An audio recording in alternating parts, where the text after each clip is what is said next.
Hi there, I am Arian and I am the owner of AriantheNotary 24/7 Pro Mobile Signing Services. We are located in sunny California and we deliver expert service to all of our customers here. So if you ever need anything notarized, we come to jails, hospitals, courtrooms, we come to your home, businesses. We'll meet you in the parking lot as long as there's light and we can take care of you there. So if you ever need notary services or if you have any questions, please don't hesitate to go to our website. You can reach us at www.arianthenotary.com, or you can call or text us at 909-910-4650.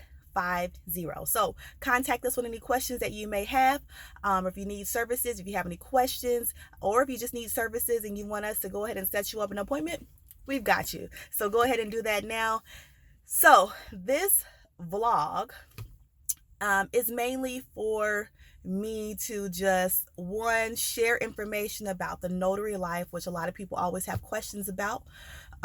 Also for me to vent because some things do go down.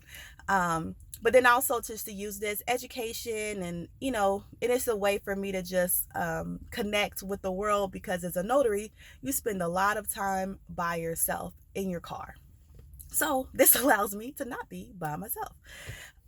But today I wanted to, you know what, let's clear up a couple things, because from the last video, I had a few people who were like, oh, probably you had the issue because you're not professional and all this other kind of stuff. Number one, so this is a vlog, so it's not supposed to be extra professional. I had someone else say, oh, you're recording this from your car. Yeah, this is where I am all day long. But also, this is not supposed to be some fancy $1 million video. This is just a chance for me to be able to just speak out, and anybody who wants to hear what I have to say can listen, and anybody that doesn't, you can just watch another video. But this is just very informal. It's me not being in professional Arian the notary mode, but Arian as a person mode. And Arian as a person mode has feelings, even though when I'm in a signing with the customer, I'm going to remain professional. I'm always going to say the right thing. I'm never going to be rude. But here I can actually give the facial expressions I want to give. I can actually turn and roll my head and my eyes if I want to, because this is just me just expressing myself. So hopefully you guys understand that the way that I speak here is not necessarily how I speak when I'm with my customers, except for the very beginning of this video. That's more of the professional tone. But now this is a girl, you guys have to see what happened. So this is not really for customers. If you see it, then you get to see the real Arian. But this is more for other people that are in the industry, trying to learn, that wants to get some more information, or just curious of what it's like to be in my life. And so therefore I'm sharing. So that was one about the non-professionalism. The other one was about why you're recording your car. And then the other one was about my tone and professionalism. So okay, so that's clear. All right, so I've been wanting to do this video for a minute, but things have just been coming up, so it hasn't happened. Because what I'm going to tell you about happened on Father's Day. And I wanted to share one of the things that maybe people don't think about that happens with a notary. And that is, sometimes we have to do things that we don't want to do. And some people are going to be like, what? I thought you could choose who, what clients, and if you're available and if you're not available and all that kind of stuff. Yes, if you have office hours set and someone comes outside of those office hours, yes, you legally have a right to turn that business away. But once you're in an appointment and you're giving documents, you can't now see what those documents are, and for your own personal beliefs or feelings or religious beliefs or spiritual beliefs or anything, you can't now turn that customer away, because now it's not because you're not available, it's because now you're imposing your own beliefs on them and refusing to allow them to have their legal right to do and sign whatever it is that they want to sign. So that sets us up for what happened to me on Father's Day. So backtrack a little bit. The lady called me the night before. Father's Day was Sunday. This lady called me on Saturday night wanting to set up an appointment so that she can meet up with another person. We set it up. Everything was normal. Oh, I just have a document that needs to be notarized. There's going to be 2 of us that needs to sign it. Are you available? Oh, yeah, I'll be there. See you there on Sunday. We're meeting at Starbucks. Cool. No problem. See you there. Get there. We meet at the table, and it's a lady, a man, and their daughter that I find out later on. We are notarizing divorce papers on Father's Day with the father's daughter present. Now, these people, their primary language is Spanish, but they do speak English. So I'm able to do this signing because they can communicate with me. The father didn't seem to know that this was what he was signing. So this was a setup by the wife. However, they had obviously been separated for a while. This was not a surprise, so he must have known that this was coming, but for whatever reason, he was not aware that this was the specific document that they were signing today. He was okay with it. He's going through with it like a champ in my eyes.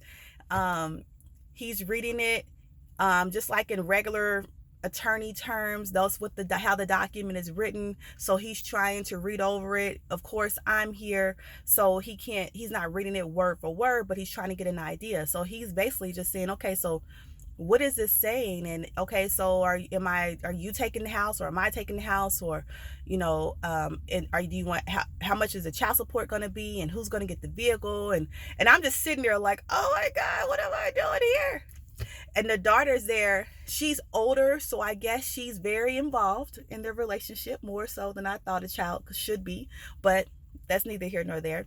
But the child is like, no, Dad, this is saying that you and Mom are going to split the house 50-50. You're going to keep your car. She's going to keep her car. You're not going to have to pay any alimony or anything like that. Like, the daughter is explaining all of this to her. Then all of a sudden, her voice starts cracking and saying, everything's going to be okay, Dad.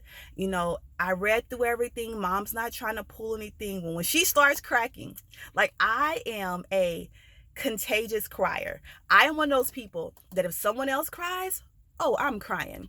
And I don't even have to know what we're crying about. But in this situation, I knew what we were crying about. And I heard her voice cry. And I'm just like, please don't do this, Arian. Keep it together. You're a professional.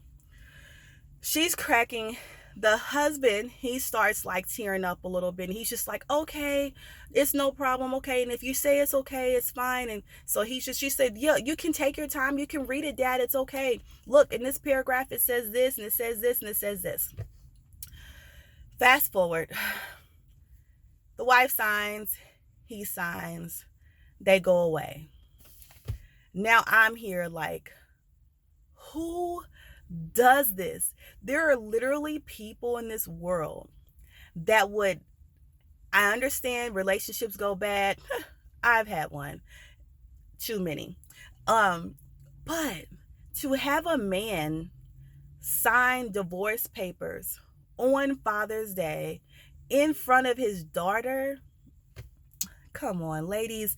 I didn't think that was appropriate. I didn't feel like this was a good day. Like, you couldn't wait till Monday. You couldn't wait till, 24 hours to allow this. And so everything in me was like, this is so bold-faced, cold wrong. And not to say that, that this wasn't necessary, anything like that, but I just felt absolutely horrible in this situation. I did not want to notarize the document. But like I said in the beginning, it's not up to us. It would be illegal for me to not notarize that document at that time, and they could actually take my commission away from me to not notarize that document. So I did. And then I went to church after that signing because my service was started at 11, and I think we met at like 9 or 10 or something. And I felt absolutely horrible. So just for you new notaries or old notaries who can identify with this type of a situation, I'm sure you guys have dealt with this as well. You can chime in and give your comments or questions or expressions of, you agreeing with me. If you're feeling like, Arian, you're doing way too much, this was not that big of a deal. But I could not believe that she would do that. And I could not believe that she put all of us in this situation to do it. But obviously she felt like it was important enough to do so, and she did. It was her right. She didn't do anything illegal. I personally felt like it could be taken care of a little differently, but that's me. I'm not married to a crazy person, so maybe that's how she felt. This was her last little forget you moment or something. So I don't know, but just something to think about. Sometimes we as notaries, we have to be that bad person, and even though it's not us, we're just fulfilling someone else's desire. But just know that this may happen. Leave your comments and questions, anything else you might want to hear me speak about. So sorry it took me so long to get back, but it's been a couple times I've been wanting to do this. But I remember I had on the same shirt as I had before. Now that I think about it, oh gosh, did I wear the shirt in the last video?